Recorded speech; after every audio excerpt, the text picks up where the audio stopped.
ریاض النظرہ فی مناقب عشرہ مبشرہ میں یہ واقعہ لکھا ہے۔ حضرت سیدنا علی المرتضیٰ رضی اللہ تعالیٰ عنہ فرماتے ہیں، حضرت عمر کا دور خلافت تھا، میں رات کو سویا تو خواب دیکھتا ہوں۔ خواب میں کیا دیکھا کہ مصلی پہ کھڑے ہیں مسجد نبوی میں حضور اور نماز پڑھا رہے ہیں۔ تو کہتے ہیں حضور نے دو مخصوص صورتیں پڑھی، پھر حضور نے سلام پھیرا۔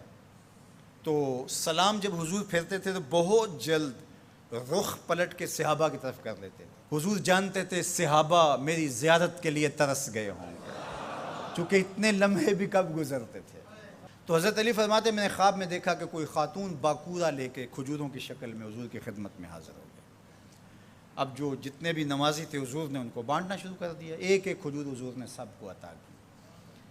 تو کہتے ہیں کہ حضور نے مجھے بھی ایک کھجور عطا کی، جب میں نے اس کو کھایا تو اتنی لذیذ تھی کہ زندگی میں اتنا مزہ کبھی کھجور کا آیا نہیں تھا۔ حضور نے مجھے ایک دی، باقیوں کو بھی ایک ایک عطا کی۔ میرے دل میں تھا کہ حضور سے عرض کروں حضور مجھے ایک اور عطا کر دے، لیکن ادب حیا مانے رہا، میں آرزو رکھنے کے باوجود دوسری کھجور مانگ نہیں سکا۔ اسی اثناء میں میری آنکھ کھل گئی، آنکھ کھلی تو کھجور کا ذائقہ میرے منہ میں موجود تھا۔ مسجد نبوی میں ادھر اذان ہو رہی ہے، میں نے جلدی سے وضو کیا اور سنتیں پڑھی اور مسجد نبوی میں پہنچا تو حضرت عمر نماز پڑھا رہے تھے، اور جو صورتیں رات خواب میں حضور سے میں نے سنی تھی حضرت عمر بھی وہی تلاوت کر رہے تھے۔ مجھے لگا کہ رات والے خواب کی کوئی تعبیر تو نہیں ہے۔ خیر جب سلام پھرا تو حضور کے طریقے کے مطابق وہ بھی رخ پھیر کے صحابہ کی طرف بیٹھ گئے۔ میں نے دیکھا ایک طرف سے ایک خاتون کھجوریں لے کر کے بھی آ گئی۔ اب مجھے پکا ہو گیا کہ خواب کی تعبیر ہی ملے۔ خیر حضرت عمر بانٹنے لگے تو مجھے بھی کھجور دی، میں نے وہ کھائی تو واقعی وہ بہت لذیذ تھی۔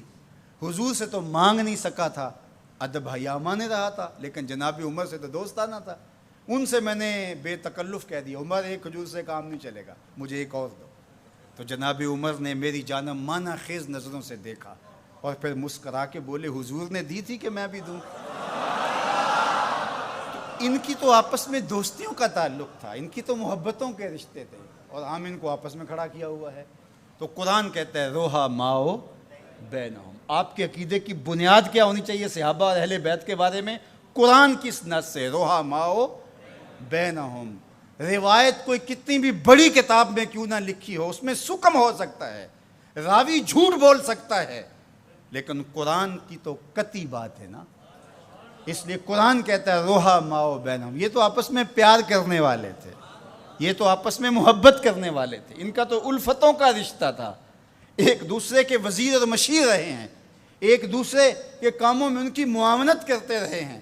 یہ تو محبت کے ربط اور رشتے رکھتے تھے، اور ایک دوسرے سے پیار کا رشتہ بڑا گوڑا تھا۔ اللہ ہمیں صحابہ اور اہل بیت کی چوکھٹ کا غلام رکھے۔